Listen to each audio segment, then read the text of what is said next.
नमस्कार चौबेपुर, आप सुन रहे हैं रेडियो चौबेपुर, आपकी अपनी आवाज।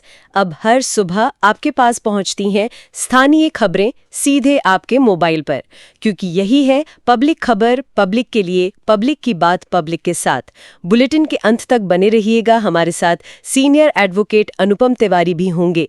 फिलहाल आइए शुरू करते हैं आज की अहम सुर्खियों के साथ। जी, आज की सुर्खियां हैं चौबेपुर में स्ट्रीट लाइट की कमी हादसों की वजह बन रही है। अंधेरे में एक मैकेनिक की दर्दनाक मौत। रेडियो चौबेपुर ने प्रशासन से अपील की है।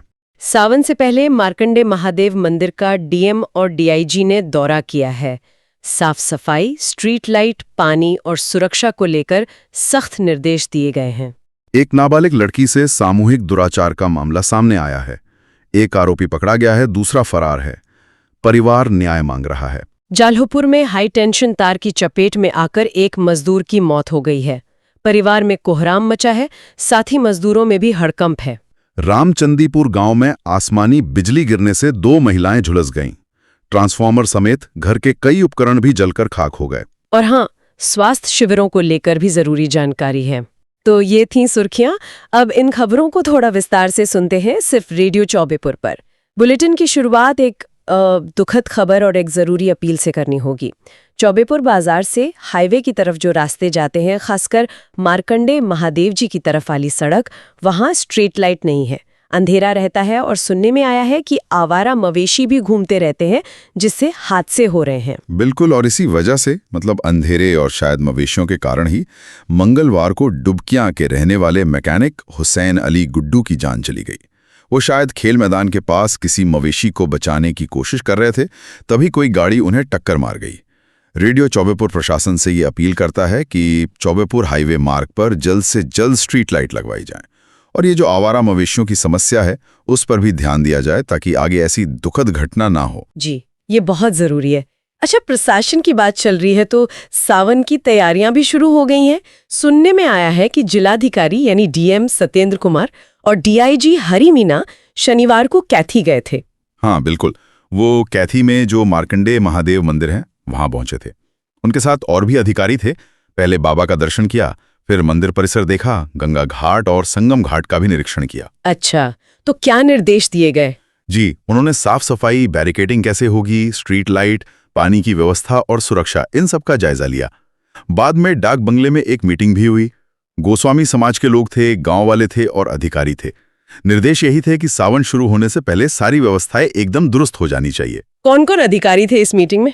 इसमें एडीसीपी नीतू कात्यान थी, एसीपी सारनाथ विजय प्रताप सिंह थे, एसीपी दशाश्वमेध डॉक्टर अतुल अंजान त्रिपाठी थे और भी कई विभागों के अधिकारी शामिल हुए थे। चलिए, उम्मीद करते हैं सावन में सब व्यवस्था ठीक रहेगी। अगली खबर थोड़ी विचलित करने वाली है।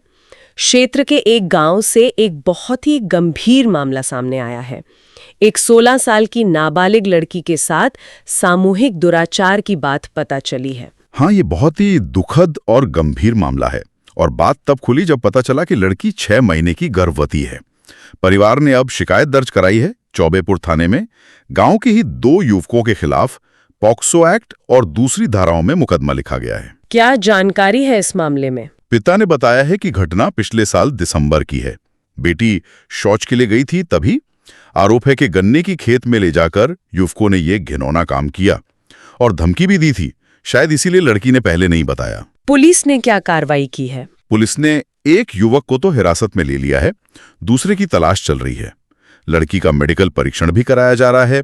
एसीपी सारनाथ विजय प्रताप सिंह ने कहा है कि मामले की जांच जारी है। बहुत दुखद घटना है। जालपुर बाजार में एक पिकअप गाड़ी आई थी भूसा लेकर जी। उसी पर चंदौली जिले के भरूहिया गांव के रहने वाले 32 साल के श्यामबली पासवान मजदूरी कर रहे थे।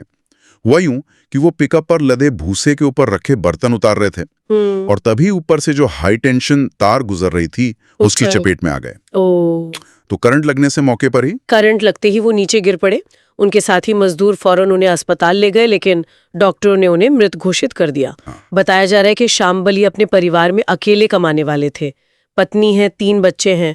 बहुत मुश्किल हो गई होगी परिवार के लिए। जी बिल्कुल। पुलिस जांच कर रही होगी अब? हाँ, उनके चचेरे भाई संजय कुमार ने सूचना दी थी। पुलिस ने शव को कब्जे में लेकर जांच शुरू कर दी है। अब मौसम की बात कर लेते हैं।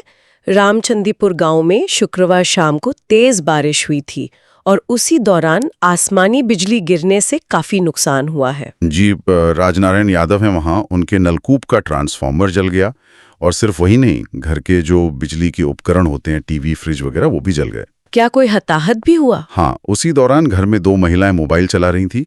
25 साल की प्रियंका यादव और 20 साल की गुंजन निषाद, वो भी बिजली की चपेट में आकर झुलस गईं। उनका इलाज चल रहा है। उम्मीद है वो जल्द ठीक हो जाएंगी। चलिए अब आखिर में स्वास्थ्य से जुड़ी 2 अहम सूचनाएं दे देते हैं श्रोताओं को। जी बिल्कुल। पहली सूचना तो आज यानी रविवार 29 जून के लिए है।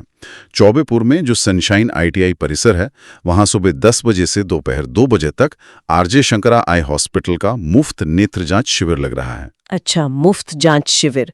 क्या क्या होगा इसमें? आंखों की पूरी जांच होगी और अगर किसी को मोतियाबिंद है तो उसका ऑपरेशन भी मुफ्त में किया जाएगा। बस अपना आधार कार्ड और मोबाइल नंबर साथ लेकर जाना होगा। ये तो बहुत अच्छी जानकारी है। और दूसरी सूचना दूसरी सूचना है राष्ट्रीय चिकित्सक दिवस यानी 1 जुलाई, जो कि मंगलवार को है। उस दिन सुबह 9 बजे से दोपहर 1 बजे तक कैथी के भंदाहा कला में जो आशा ट्रस्ट का परिसर है, वहां मुफ्त चिकित्सा शिविर लगेगा। इसमें कौन कौन से डॉक्टर रहेंगे? इसमें doctor lieutenant colonel Shailesh Singh होंगे, दांतों के डॉक्टर याज्ञवल्क्य गुप्ता होंगे और डॉक्टर पूनम गुप्ता भी अपनी सेवाएं देंगी। आशा ट्रस्ट के कोऑर्डिनेटर हैं वल्लभाचार्य पांड्या। उन्होंने सबसे अपील की है कि इस शिविर का जरूर लाभ उठाएं। तो ये थी आज की कुछ प्रमुख खबरें और जानकारी। आप सुन रहे थे रेडियो चौबेपुर पब्लिक खबर की पेशकश। आज का ये बुलेटिन यहीं समाप्त होता है। आइए अब सुनते हैं सीनियर एडवोकेट अनुपम तिवारी से एक जरूरी लीगल जानकारी डायल 112 सेवा के विषय। आजकल ये सवाल अक्सर पूछा जा रहा है कि क्या 112 यदि कोई व्यक्ति किसी लड़ाई झगड़े की सूचना देता है या मारपीट की सूचना देता है तो उसे क्या आगे चल के उसका कोई लाभ मिलता है? तो हाँ, बिल्कुल मिलता है, क्योंकि जिस भी व्यक्ति ने लड़ाई झगड़े की स्थिति में पहले 112 नंबर डायल करके पुलिस को सूचना दी है, पुलिस मौके पे पहुंचती है, तहकीकात करती है, विवेचना करती है, उसमें भी सहायता मिलती है। और जब यही मामला अगर कोर्ट में चला जाता है, क्योंकि ये एक रिकॉर्डेड मैसेज होता है, इमरजेंसी जो सर्विसेज होती हैं 112 में आपका मैसेज रिकॉर्ड हो जाता है कि पहले किसने सूचना दी थी, तो इसका लाभ आपको आपके ट्रायल में भी मिलता है। तो इसलिए हाँ, 112 पे अगर कोई व्यक्ति पहले कॉल करता है तो उसे आगे चलकर बेनिफिट मिलता है, यानी कि लाभ मिलता है। उम्मीद है ये खबरें आपके लिए जरूरी और मददगार रही होंगी। कल फिर मिलेंगे इसी प्लेटफॉर्म पर लेकर चौबेपुर इलाके की ताज़ा सुर्खियां। तब तक के लिए इजाजत दीजिए। नमस्कार, जय हिंद।